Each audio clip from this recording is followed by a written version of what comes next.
दोस्तों, कभी कभी किसी फिल्म का ट्रेलर रिलीज होने से पहले ही एक दूसरी फिल्म शुरू हो जाती है और उस फिल्म का नाम होता है नैरेटिव।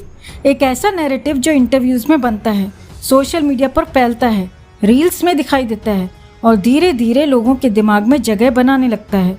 और अभी ऐसा ही कुछ देखने को मिल रहा है जानवी कपूर के आसपास। अब हो सकता है कि आप इससे सहमत हों, हो सकता है बिल्कुल असहमत हों, लेकिन जो कुछ पिछले कुछ दिनों में हुआ है उसने लोगों को बात करने पर मजबूर जरूर कर दिया है। तो शुरू करते हैं उस इंटरव्यू से जिसने ये पूरी बहस शुरू की। जानवी कपूर और रामचरण अपनी आने वाली फिल्म के प्रमोशन में बिजी थे। सब कुछ बिल्कुल सामान्य चल रहा था। फिर जानवी ने एक किस्सा सुनाया। उन्होंने कहा कि वो हाल ही में अमेरिका गई थी और वहाँ उन्हें एहसास हुआ कि आज के समय में भारतीयों के लिए रेफरेंस पॉइंट रामचरण है। उन्होंने बताया कि इमिग्रेशन पर उनसे पूछा गया कि वो एक एक्टर हैं। उन्होंने कहा हाँ, और सामने वाले का जवाब था ओ रामचरण। अब सुनने में ये एक साधारण कहानी लग सकती है, लेकिन इंटरनेट पर लोगों ने इसे साधारण तरीके से नहीं लिया, क्योंकि जैसे ही ये क्लिप वायरल हुई कमेंट सेक्शन फट पड़ा और लोगों का ध्यान सिर्फ जानवी के बयान पर नहीं था। लोग रामचरण के चेहरे के एक्सप्रेशंस भी पढ़ने लगे। कुछ लोग कह रहे थे कि रामचरण खुद भी थोड़ा हैरान दिखाई दे रहे थे। कुछ लोगों को ये कहानी बिल्कुल ऑर्गेनिक लगी, लेकिन कुछ लोगों ने सवाल उठाया और उनका सवाल था, क्या वाकई आज दुनिया में भारतीय अभिनेता का सबसे बड़ा रेफरेंस पॉइंट रामचरण है? अब यहाँ एक बात साफ कर दूं, RRR की सफलता कोई डिसमिस नहीं कर सकता। वो फिल्म सिर्फ हिट नहीं थी, वो एक ग्लोबल फिनोमिनन बन गई थी। उसने भारत के बाहर भी पहचान बनाई, उसने ऑस्कर जीता, उसने लाखों लोगों को भारतीय सिनेमा की तरफ आकर्षित किया। इसमें कोई बहस है ही नहीं। लेकिन लोगों का तर्क कुछ और था। उनका कहना था कि एक फिल्म का बहुत बड़ा हिट होना और एक अभिनेता का पूरी दुनिया में सबसे बड़ा भारतीय रेफरेंस बन जाना दो अलग बातें हैं, क्योंकि दशकों से बॉलीवुड के कुछ कलाकार दुनिया के अलग अलग हिस्सों में पहचाने जाते रहे हैं। कई विदेशी लोग भारतीय सिनेमा को जानते हैं क्योंकि उन्होंने शाहरुख खान, सलमान खान, अमिताभ बच्चन, माधुरी दीक्षित या ऐश्वर्या राय का नाम सुना होता है। तो लोगों को जानवी की कहानी थोड़ी सुविधाजनक लगी और यहीं से शुरू हुई पहली बहस। लेकिन कहानी यहीं खत्म नहीं होती, क्योंकि इसी दौरान एक और चीज़ हो रही थी।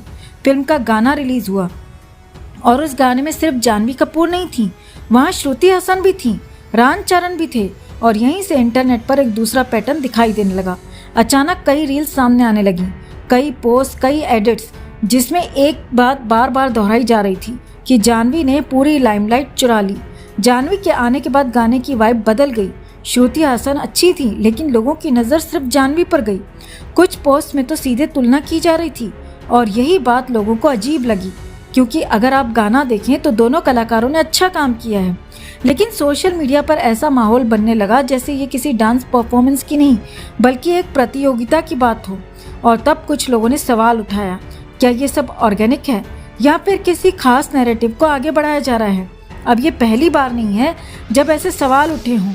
अगर आप थोड़ा पीछे जाएं तो आपको अनन्या पांडे और तारा सुतारिया का समय याद होगा, जब दोनों ने साथ में डेब्यू किया था। उस समय भी एक अजीब तरह का नैरेटिव दिखाई देता था। लोग कहते थे ट्रेलर देखकर तुम्हें तारा ज़्यादा पसंद आएगी, लेकिन फिल्म देखकर बाहर निकलोगे तो अनन्या के फैन बन जाओगे। ऐसे पोस्ट बार बार दिखाई देते थे, ऐसी तुलना बार बार दिखाई देती थी और धीरे धीरे लोगों को लगने लगा कि कहीं न कहीं दर्शकों के दिमाग में एक सॉफ्ट इंप्रेशन प्लांट करने की कोशिश की जा रही है। अब ये सच था या नहीं वो अलग बहस है, लेकिन लोगों ने उस पैटर्न को नोटिस जरूर किया था। और आज जब जानवी के आसपास वैसा ही कुछ दिखाई देता है तो पुरानी बातें फिर से याद आने लगती हैं। लेकिन रुकिए, यहाँ एक और उदाहरण है और वो शायद इससे भी ज़्यादा दिलचस्प है। कृति सेनन, रश्मिका मंदाना और फिल्म कॉकटेल 2।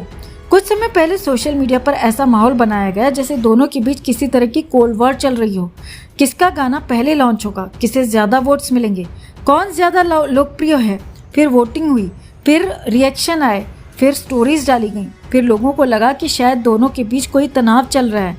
लेकिन बहुत सारे दर्शकों ने तुरंत पहचान लिया कि ये पूरा मामला कुछ ज़्यादा ही परफेक्ट लग रहा है, जैसे किसी फिल्म की मार्केटिंग स्ट्रेटेजी हो। और धीरे धीरे वो नैरेटिव गायब हो गया। इसीलिए जब आज जानवी के आसपास ऐसे रील्स दिखाई देते हैं तो लोगों को पुराने उदाहरण याद आना स्वाभाविक है।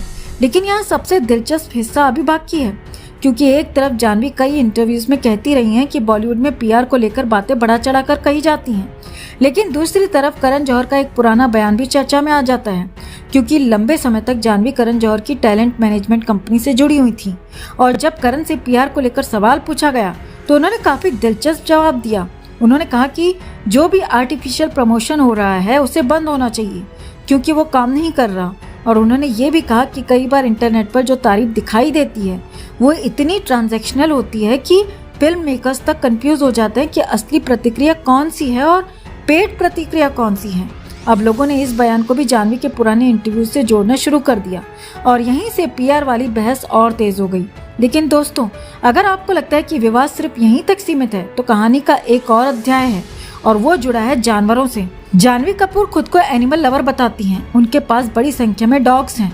उन्होंने कई बार अपने पालतू जानवरों को लेकर प्यार भी जाहिर किया है, लेकिन आलोचकों का कहना है कि यहाँ भी शब्दों और वास्तविकता के बीच फर्क दिखाई देता है, क्योंकि अक्सर सेलिब्रिटीज ये कहते हुए दिखाई देते हैं कि उन्होंने किसी जानवर को रेस्क्यू किया, अडॉप्ट किया, फॉस्टर किया, लेकिन बाद में पता चलता है कि जानवर किसी ब्रीडर से आया था।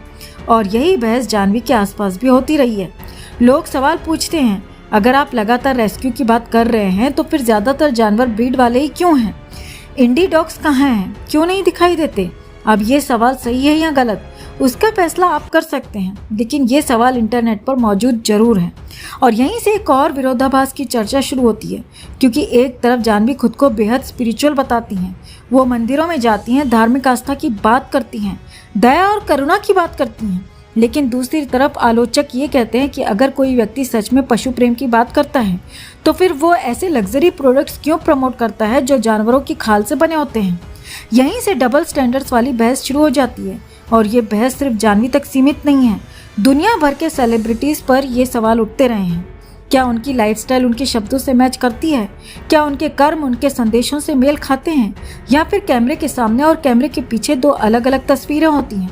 और शायद यही वजह है कि आज के दर्शक पहले जैसे नहीं रहे। आज लोग सिर्फ फिल्म नहीं देखते, वो इंटरव्यूज देखते हैं, वो सोशल मीडिया देखते हैं, वो पुरानी क्लिप्स निकालते हैं, वो बयान जोड़ते हैं, वो पैटर्न देखते हैं और फिर अपनी राय बनाते हैं। जाह्नवी कपूर के मामले में भी शायद यही हो रहा है। कुछ लोग उन्हें गलत समझे जाने वाली सेलिब्रिटी मानते हैं, कुछ लोग उनके टैलेंट को पसंद करते हैं, कुछ लोग उनके आसपास बनने वाले नैरेटिव पर सवाल उठाते हैं। लेकिन एक बात तय है, जहाँ इतना धुआं दिखाई देता है वहाँ चर्चा जरूर होती है और इस वक्त चर्चा का केंद्र जाह्नवी कपूर है। अब आप क्या सोचते हैं? क्या ये सब सिर्फ सोशल मीडिया की ओवर रिएक्शन है या फिर लोगों को वाकई कुछ पैटर्न दिखाई दे रहे हैं? अपनी राय कमेंट सेक्शन में ज़रूर बताइए और अगर वीडियो पसंद आया तो लाइक, शेयर और सब्सक्राइब करना मत भूलिए, क्योंकि बॉलीवुड की दुनिया में कहानी सिर्फ फिल्मों के अंदर नहीं चलती, कई बार असली ड्रामा कैमरे के बाहर शुरू हो जाता है।